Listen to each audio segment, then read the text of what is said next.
अभिमान अच्छी बातों को हम तक आने नहीं देता। अपने अहंकार वश दूसरों को तुच्छ समझने की सोच के साथ चाहे कोई संत के पास पहुंचे या किसी को साक्षात भगवान के ही दर्शन क्यों ना हो जाए, वहां से वह खाली ही लौटेगा। कारण कि उसका हृदय पात्र अभिमान से भरा हुआ, तनिक भी जगह खाली ही नहीं है। अभिमान में फूलना अपने को भूलना है। हमारे अह की मांग हमेशा होती है कि हमारी प्रत्येक बात को हम सहमति ही दें और हम जिससे असहमत हैं सभी उससे असहमत हो। अभिमानी ना दूसरों से कुछ सीख सकता है ना ही ग्रहण कर सकता है। जैसे कुतुब मीनार पर चढ़कर नीचे बड़े लोगों को छोटा समझने वाला खुद ही सबकी निगाह में छोटा दिखता है। जिनसे हम संबंध होता है, जिनसे हमारा संबंध होता है, उनके व्यवहार की गलतियां भी उनसे जुड़ी होती हैं। यदि हम उनकी गलती को लेकर अपना अह रखते हैं तो संबंध खत्म और अगर संबंध रखने हैं तो अपने अह की विदाई जरूर करनी पड़ती है। विकल्प हमारा है, संबंध महत्वपूर्ण है या गलतियां। परिवार के साथ या जिन लोगों के बीच में लंबे समय तक रहना है, वहां हम अपने अहंकार से फूले छोटी छोटी बातों में भी दोष निकालते रहते हैं। लेकिन हमारा यह अहंकार समय पलटते ही हमें अकेला बना देगा।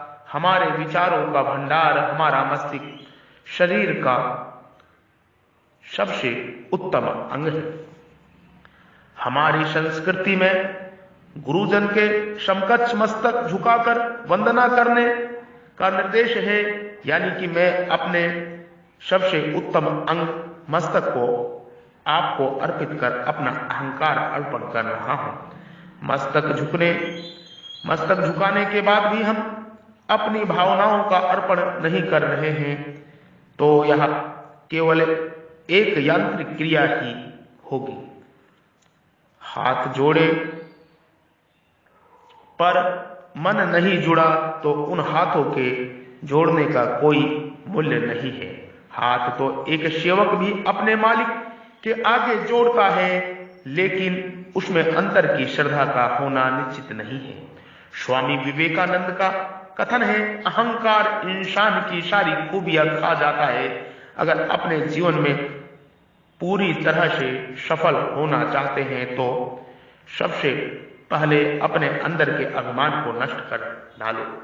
अभिमान हमारा ऐसा हुनर है जिससे फंसते भी हम हैं, उलझते भी हम हैं, पछताते भी हम हैं और पिछड़ते भी हम हैं। अहंकार में डूबे इंसान को ना तो अपनी गलतियां दिखती हैं और ना ही दूसरे इंसान से अच्छी बातें। अभिमान रहित व्यक्ति वह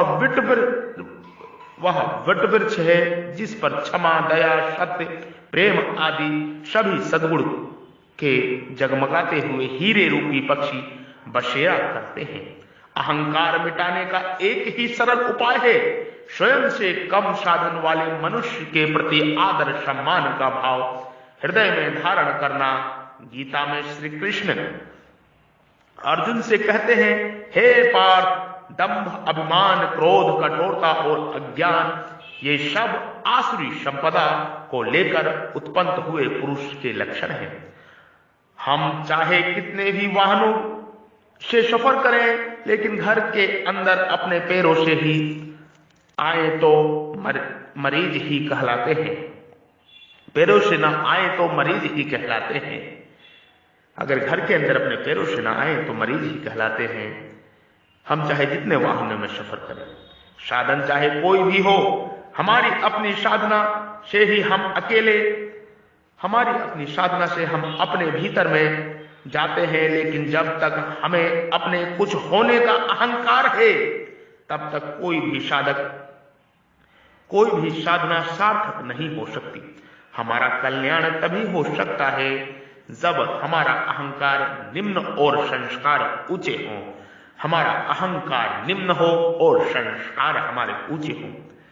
दलदल वाली जमीन में कभी मकान नहीं बनाया जा सकता। उसी तरह अभिमान रूपी कीचड़ हट जाने पर ही प्रभु के प्रति आस्था और भक्ति का महल खड़ा होता है। महल खड़ा होता है। ये ब्रह्म ज्ञान है, ये महान ज्ञान है, ये मोक्ष मुक्ति का ज्ञान है। 1008 शिवालय की स्थापना का संकल्प हो चुका है। वर्तमान काल में, भूतकाल में, भविष्य काल में ये कार्य संपन्न हो रहा है। ये कार्य कालातीत है। 1008 शिवालय समस्त विश्व राष्ट्र में विश्व कल्याण के लिए, लोक कल्याण के लिए, जन कल्याण के लिए स्थापित हो रहा है। आप सभी इसमें योगदान दें। महाकाल महादेव, देवाधिदेव महेश्वर स्वयंभू प्रभु के शिवालय की स्थापना में, सेवा के स्थल की स्थापना में आप सभी साथ दें। भूमि दान दें, धन दान दें, रुपया पैसा सोना चांदी जो होता है वो दान दें। ये शिवालय स्थापना शक्ति पीठ स्थापित हो रहा है। शक्ति पीठ स्थापित हो रहा है। भद्रकेश्वर, बद्रकेश्वर, अर्धनारेश्वर महादेव कुंडलानी शक्ति पीठ की स्थापना हो रही है वर्तमान में। आप सभी इसमें सहयोग करें और मोक्ष मुक्ति की ओर आगे बढ़े। परमात्मा का सेवा का स्थल से जहां गाय, गंगा, ज्ञात्री, जल, जंगल और जमीन, प्रकृति, जीव और परमात्मा की सेवा होगी, लोकहित का कार्य होगा। सभी जन को, सभी जन समूह को, विश्व राष्ट्र समस्त जीवों को मिलकर ये कार्य करना है। ज्योतिर्लिंगम शिवलिंगम 11 फीट शिवलिंगम ज्योतिर्लिंगम की स्थापना हो रही है। आप सभी सहयोग करें, सहयोग करें, साथ आए, इस मिशन में साथ आए। यही जीवन का लक्ष्य है। आखिरी श्वास तक शिवलिंग की स्थापना करनी है। जीवन में ये संकल्प है। 1008 शिवालयों की समस्त विश्व राष्ट्र में अलग अलग जगह स्थापना करनी है। जो भी साधक, जो भी मनुष्य, जो भी जीव शिवलिंग स्थापना कराना चाहता है वो बिल्कुल संपर्क कर सकता है। सभी का स्वागत है। चारों वर्ण का स्वागत है, 5 वर्णों का स्वागत है। ब्राह्मण, क्षत्रिय, वैश्य, शूद्र सभी का स्वागत है। भोलेनाथ देवाधिदेव हैं, स्वयंभू महादेव प्रभु परमात्मा के ही परमात्मा हैं, देव के भी देव हैं, देवताओं के भी मालिक हैं। उन्हीं की शिवालय स्थापना हो रही है। वो जितने ताले हैं, तंत्र मंत्र सबके मालिक हैं, वो कालातीत परमात्मा महाकाल के शिवालय की स्थापना हो रही है। आप सभी साथ दें।